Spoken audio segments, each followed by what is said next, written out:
নিহত পাইলট তৌকির ইসলামের বাড়িতে এখন শুনশান নীরবতা, যেন পাথর চেপে বসেছে এই বাড়িতে। উপশহরের বাড়ির সামনে থেকে এ বিষয়ে আরো জানাচ্ছেন সহকর্মী বুলবুল হাবিব।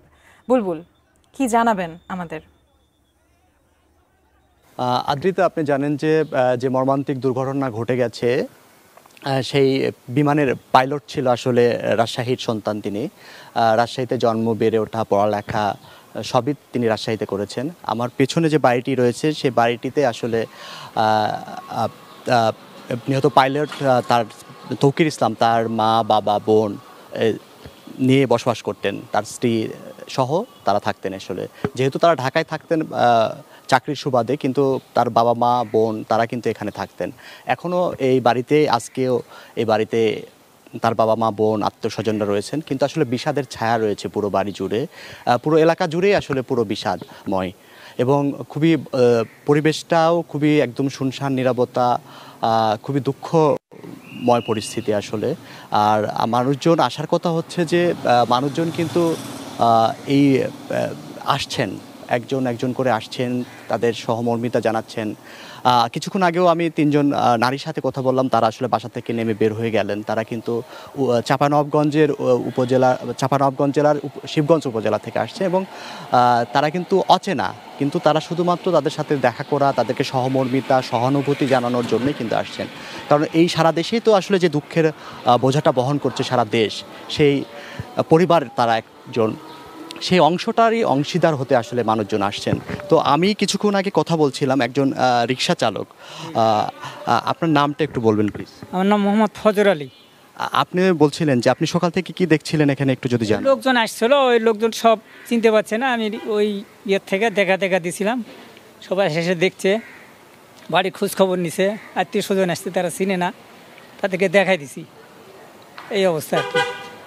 আপনার সাথে নাকি তৌকিরের পরিচয় ছিল, আপনি যেটা বলছিলেন? আমার সাথে অনেক দিন পরিচিত, মানে কি এই ছেলে যখন থেকে লেখাপড়া অবস্থায় ছিল, মোটামুটি 25 বছর থেকে তো এখানেই মানুষ হয়েছে, এখানেই সব ইয়ে হয়েছে।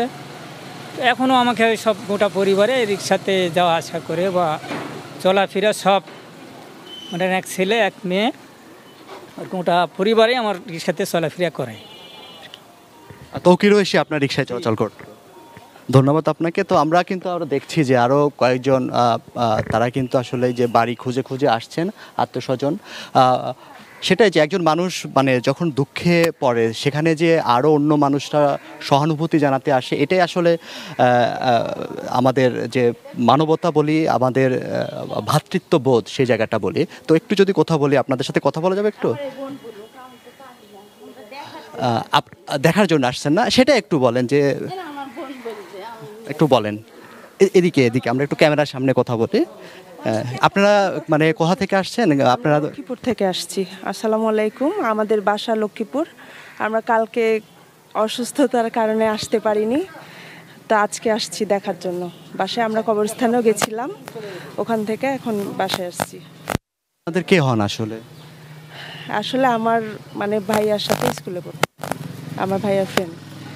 আমার ভাইয়া এখন রাজশাহীতে নাই, বগুড়ায় পড়াশোনা করে, চাকরি করে ওখানে। সরি। ধন্যবাদ। তো কালকে কিন্তু যখন জানাজা হচ্ছিল, তৌকির ইসলামের বাবা তহুরুল ইসলাম তিনি কিন্তু কাঁদতে কাঁদতে বারবারই বলছিলেন যে এত অল্প বয়সের একটা ছেলে, মানে এইটাই আসলে তারা মেনে নিতে পারছিলেন না যে এত অল্প বয়সের একটা ছেলে মারা গেল, মাত্র 27 বছর বয়স, মানে যেখানে জীবনটা কেবল শুরু করেছেন, 6 মাস আগে বিয়ে করেছেন, এই সময়ে আসলে এত অল্প বয়সে একটা সন্তান চলে গেছে, এটাই পরিবারের সদস্যরা কোনোভাবেই মানানো যাচ্ছে না। কিন্তু মানে জীবনের বাস্তবতা এমন যে এটা আমাদের মানতে হয় এবং আমাদের জীবনটা এগিয়ে যেতে হয়।